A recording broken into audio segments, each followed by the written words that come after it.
Baik, selamat siang. Kita mulai lagi kuliah kita.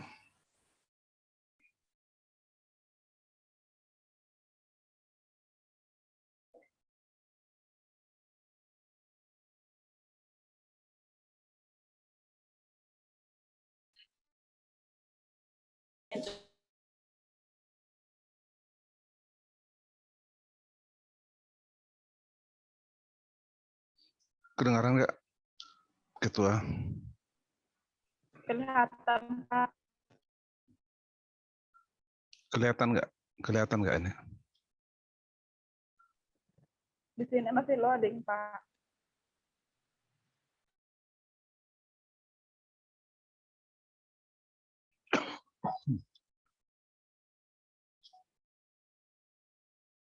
Udah kelihatan? Masih loading juga, Pak.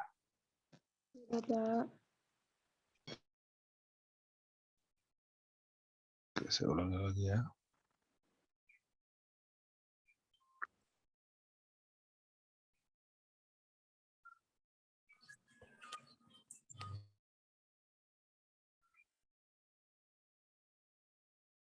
Ini sudah kelihatan? Sudah, Pak. Baik. Sudah, Pak. Ya, terima kasih ya. Kita lanjutkan. Kita lanjutkan dengan mohon maaf agak kurang sehat, batuk-batuk. Pada statistika atau matematika juga banyak menggunakan notasi atau selalu menggunakan notasi. Dan notasi itu punya makna. Ya, oleh karena itu notasi itu harus kita pahami.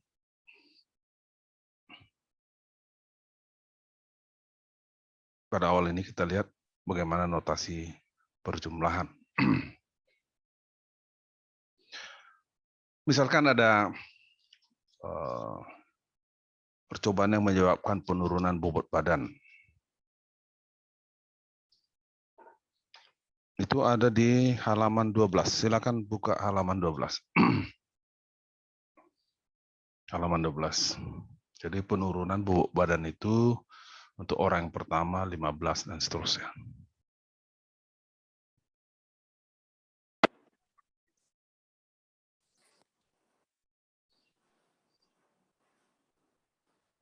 Keempat perempuan itu tinggi badannya, bobot badannya diukur dalam 6 bulan kemudian dan diukur penurunannya.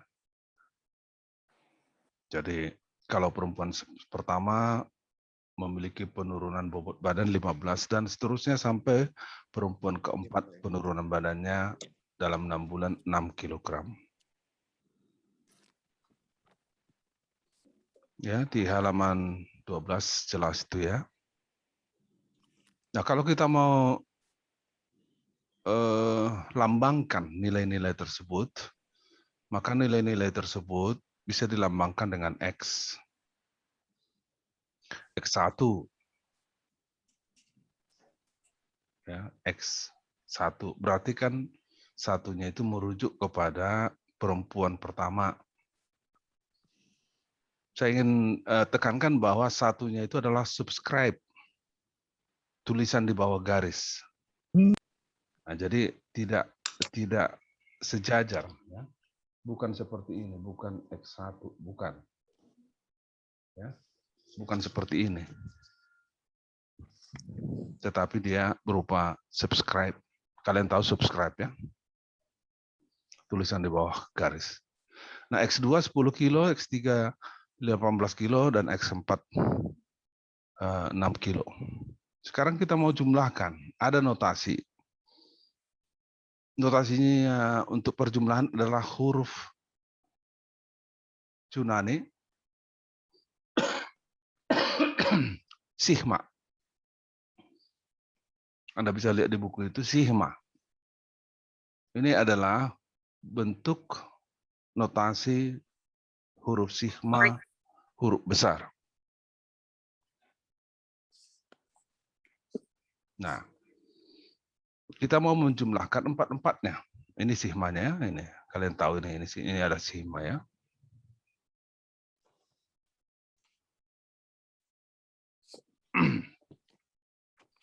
Jadi kalau begini simbolnya berarti perjumlahan. Ya. Dari XI. Di mana I dimulai 1. Ya, ini 1.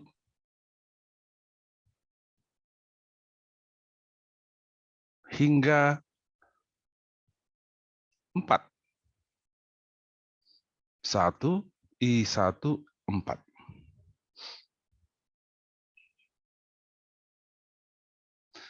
I sama dengan 1 ini disebut batas bawah.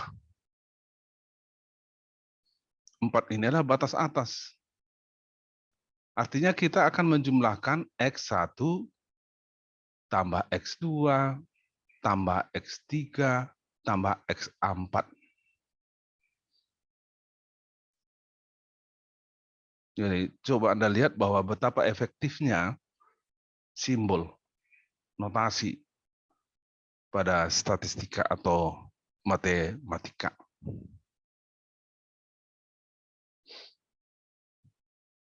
Ya. Jadi 15 tambah 10 tambah 18 tambah 6, 49.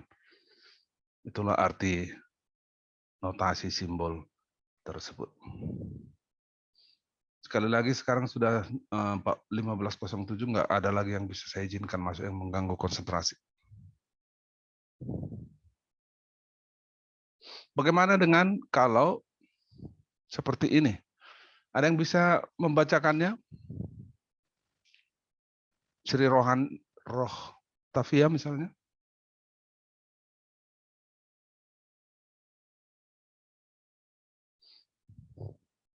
Bacakan itu. Siapa yang bisa coba sebut nama NPM-nya?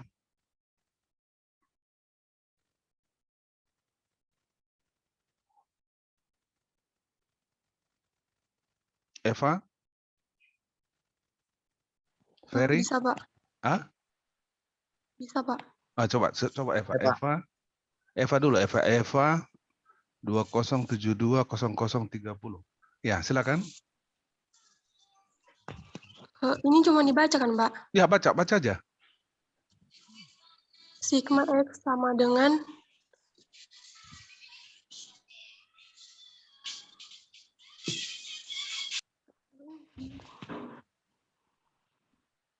Nggak bisa ya.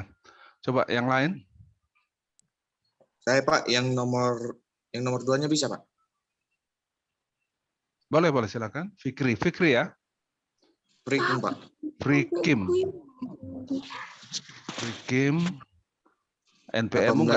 NPM-mu nggak di depan Frikim, jadi susah saya mencatatnya. 18720013 Pak. Ya, coba baca.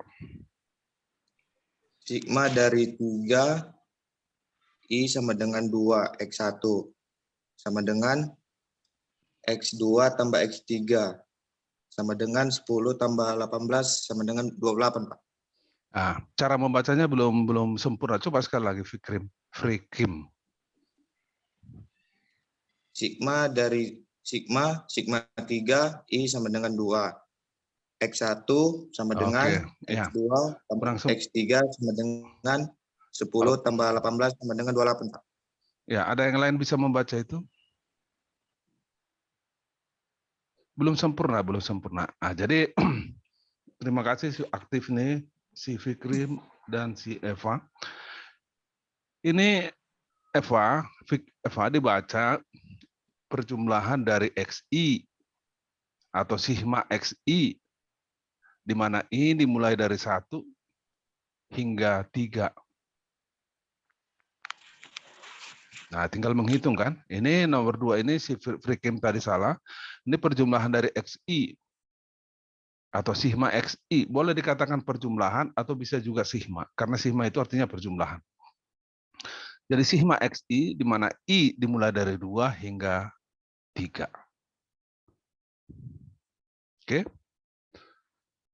Si Fikrim tadi udah benar perjumlahannya, cuman membacanya. Kalau yang ini gimana? Siapa yang bisa? Coba.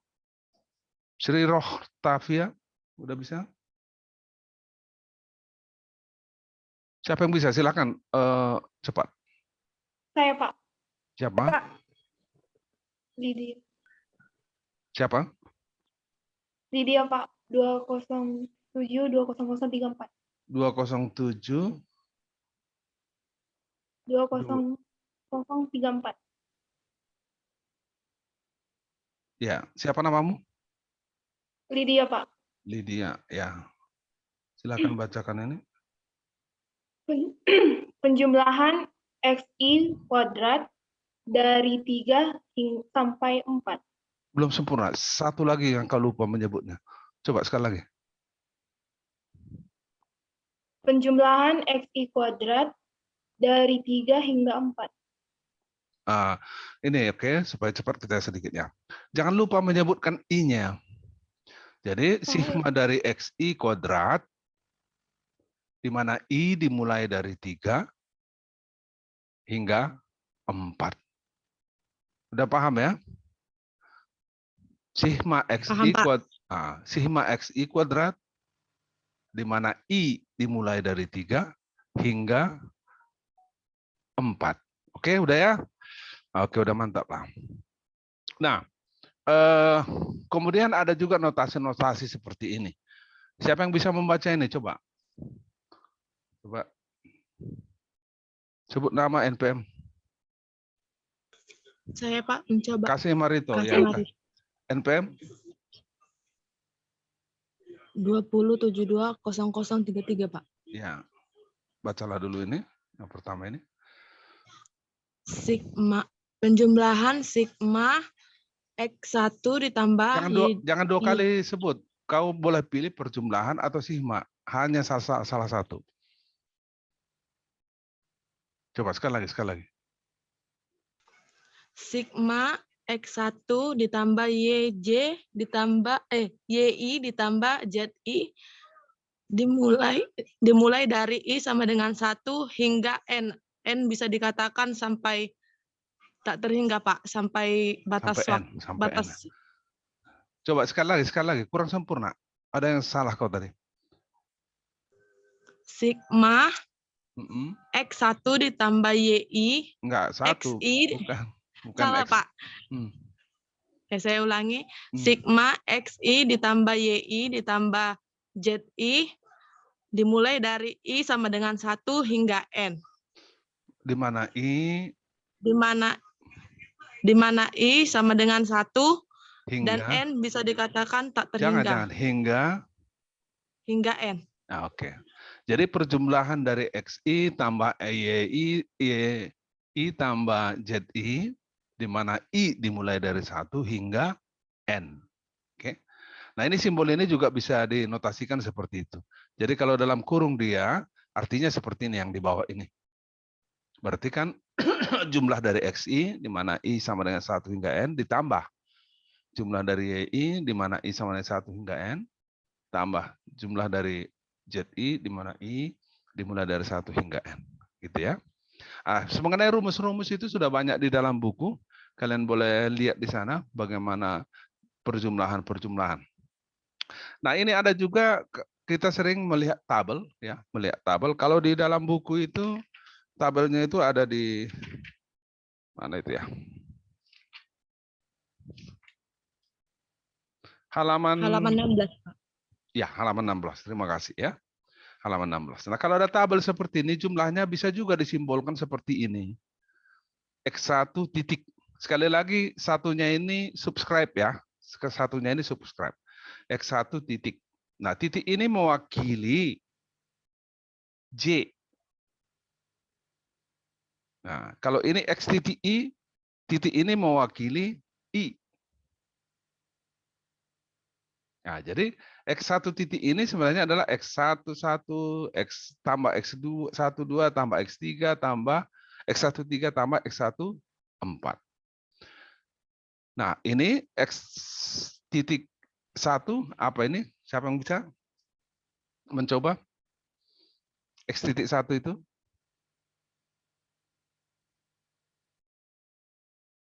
Nah, itu artinya adalah sebenarnya titik ini mewakili I. Ya, di situ ada 2, berarti X11 tambah X21. Ya. Nah, bagaimana jumlah keseluruhan? Inilah jumlah keseluruhan.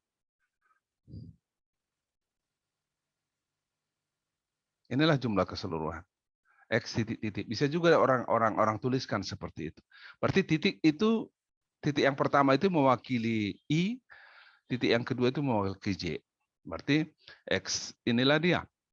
Ya, semua harus dijumlahkan. X11 tambah X12 tambah X13 dan seterusnya. Ya. Nah, mengenai tabel ini kita akan buatkan simbol lagi pada kuliah yang akan datang. Tambahan simbol. Nah, jadi ini sudah saya utarakan apa yang dimaksud dengan X1, X.1. Sekali lagi ini adalah subscribe. Ya, ini subscribe. Baik. Saya akan share lagi yang kedua ya.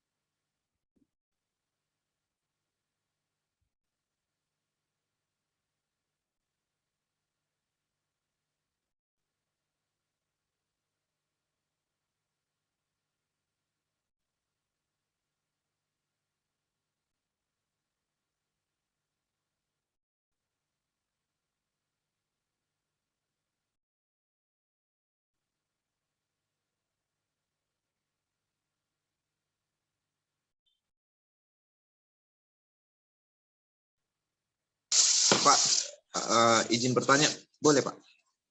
Sebentar.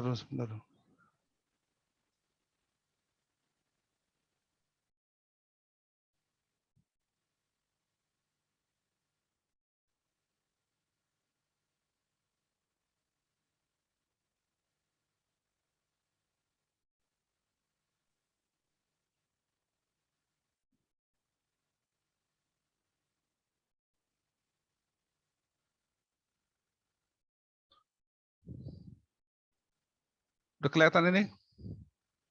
Sudah, Pak. Oke. Ya, Pak. Ada yang mau Ya, Pak. bertanya? Ada yang mau bertanya tadi siapa? Pak, izin bertanya boleh Pak? Boleh. Silakan. Siapa? Kalau soalnya begini Pak, kan saya lihat dari halaman 16. Cara bacanya ini Pak, sigma 3, I sama dengan 1, X Halaman dikurang 16. 1, dalam kurung 2. Halaman 16. Yang mana itu? Iya Pak. Yang mana? Yang sigma 3 itu Pak, I sama dengan 1. Cara pembacanya gimana Pak? Oh, yang paling atas. Yang jawaban semuanya ini Pak. Yang jawab itu. Iya Pak. Oh, oke. Ada yang mau menjawab? Lihat di halaman 16 itu jawab. Ya, oke. Ada yang bisa membaca itu?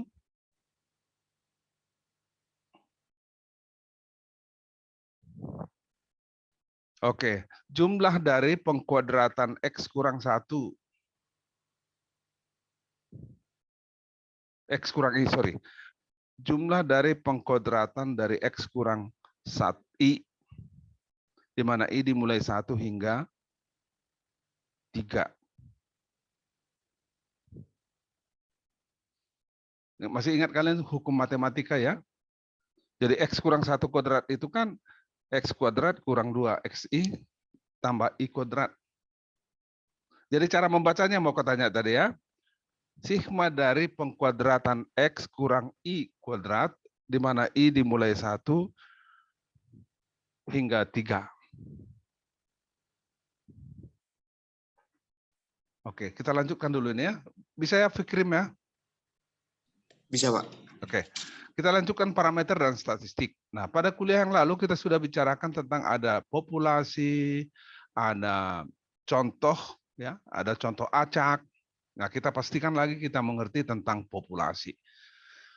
Nah, di dalam buku halaman 22, ya, 2.1, halaman 22. Ada sekretaris, kemudian kesalahan sekretaris mau dilihat. Intinya di sini adalah dokumen yang 10 halaman itu adalah keseluruhan. Jadi hanya ada 10 dokumen itu. 10 halaman. Tidak ada di luar itu. Maka dia adalah populasi. Kemarin pada kuliah yang lalu sudah kita buatkan sebuah populasi. Kalau seluruh mahasiswa AGB yang mengikuti mata kuliah statistika ini itulah populasi. Dia tidak mewakili yang mana-mana. Jadi kalian semua adalah sebuah populasi. Karena nanti nilai kalian hanya kalian yang dihitung. Nggak ada di luar itu. Oke. Nah, sekretaris ini ada jumlah salah ketiknya dihitung segala macam. Intinya adalah bahwa hanya 10 halaman itu yang ada. Maka dia adalah sebuah populasi. Ciri dari populasi ini maksudnya adalah informasi yang diberikan dari populasi ini bisa kita katakan, boleh kita ukur misalnya rataannya. Mana angka yang terbesar, kesalahan terbesar. Nah, semua itu adalah sebuah parameter.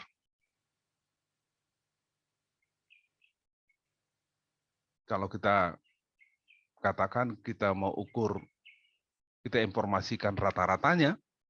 Jadi kalau kita jumlahkan itu semua, dibagi dengan jumlah semua kertas, lembar, 1,5. Berarti tingkat kesalahannya rata-rata 1,5.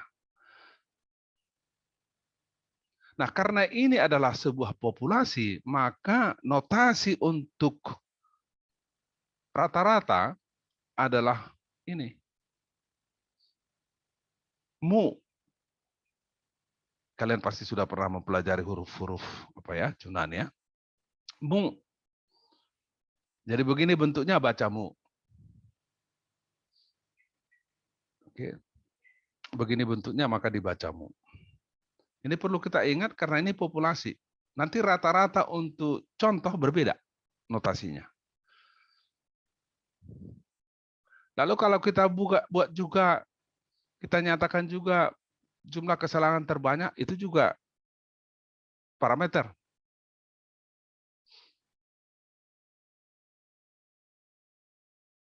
Dan nilai-nilai ini disebut juga statistik. Nah, memang itu sebabnya kita dari awal mencoba membedakan statistika sebagai ilmu. Ya, statistik ini sebagai angka. Ya. Sembarang nilai yang mencirikan suatu populasi itu berdasarkan buku ini pengertiannya statistik. Tapi kalau kertas tadi, 10 itu adalah mewakili lebih banyak lagi. Bukan hanya 10 itu yang ada. Misalnya ada 500 kertas. Tapi untuk mewakili berapa banyak sekretaris ini salah ketik, hanya diambil 10. Maka untuk notasi rata-ratanya seperti ini. Nilainya X. Tapi di atasnya ada garis, ada topi. Seperti garis di atas X itu. Bagaimana membacanya? Dibaca ini X bar.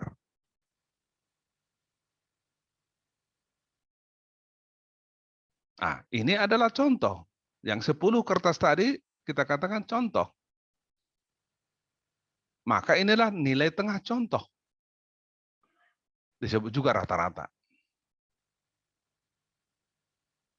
Nah, sering orang juga mengatakan bahwa khusus untuk populasi, maka rata-rata itu sebut nilai tengah. Nah, untuk contoh, ya nilai untuk contoh disebut juga nilai tengah contoh. Nah, penulisannya kalau untuk populasi tadi mu, ya mu. Kalau penulisannya untuk anak untuk contoh itu X bar. X ada garis di atasnya, X kecil. Jadi kalau kita anggap 10 lembar tadi adalah contoh, maka penulisannya seperti ini, X bar sama dengan 1,5. Oke.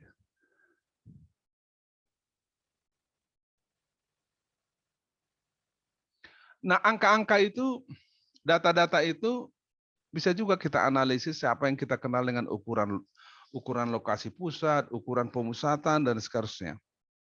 Lihat di halaman 23.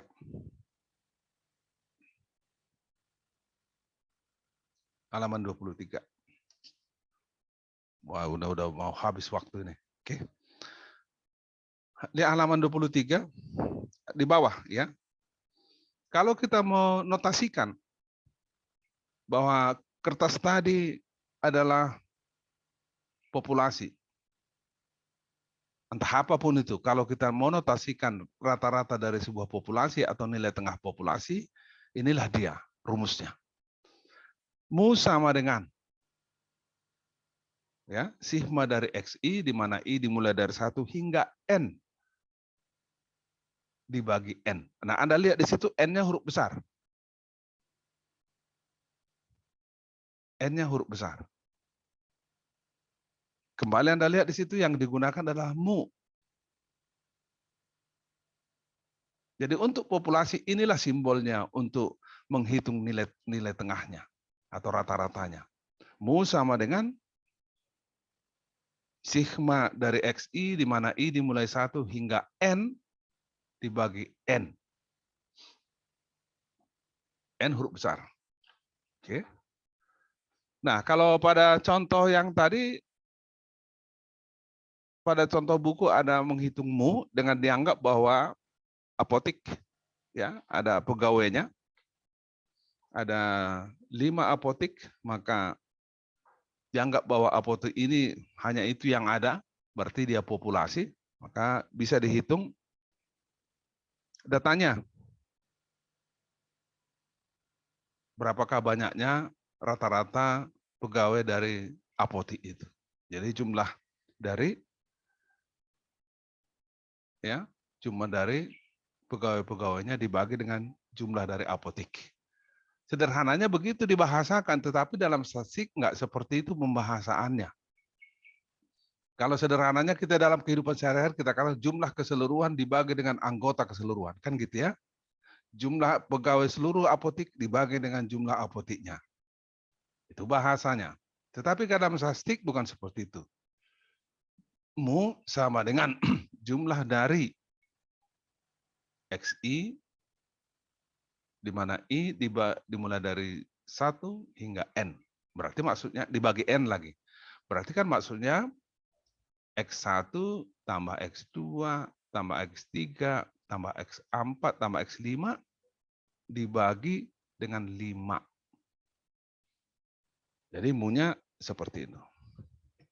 Nah, bagaimana kalau kita anggap itu adalah apotik itu mewakili apotik? Berarti kan yang 5 ini bisa dianggap sebagai contoh. Sebagai contoh.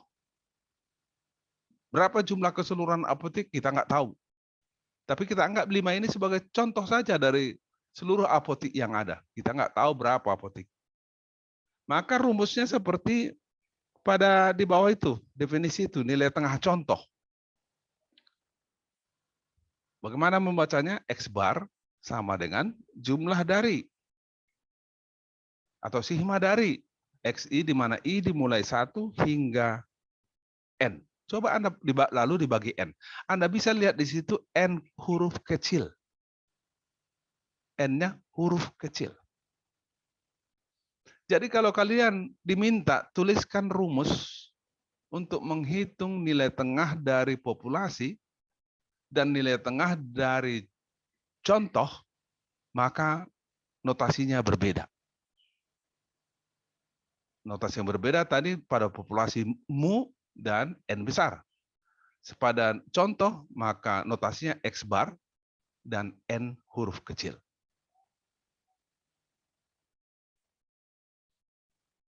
Begitulah. Begitulah prinsipnya.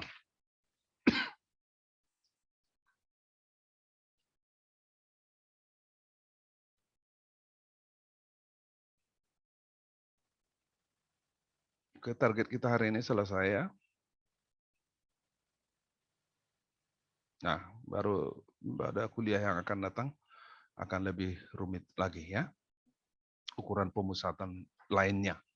Bukan hanya nilai tengah, tetapi ada juga modus, median, dan seterusnya. Saya stop dulu share ya.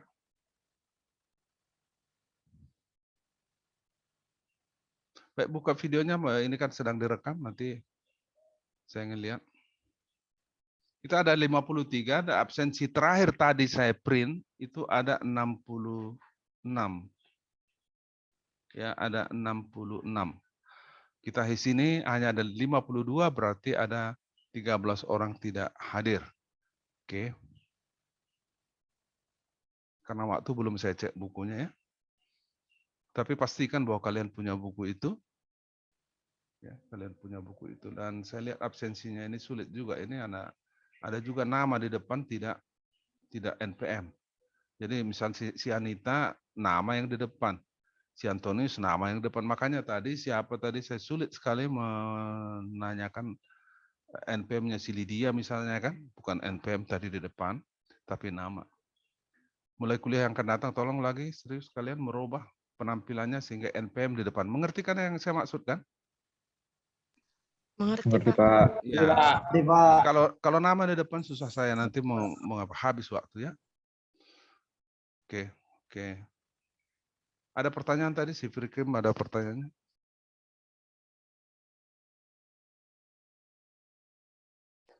Pertanyaan saya tapi udah Bapak jawab. Iya, maksud saya yang lain boleh silakan menanya.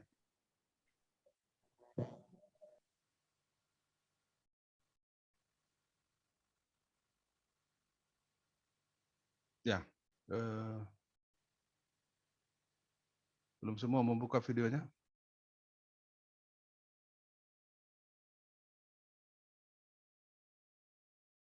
Oke, nanti saya upload dia ke YouTube. Kalian boleh dengar lagi.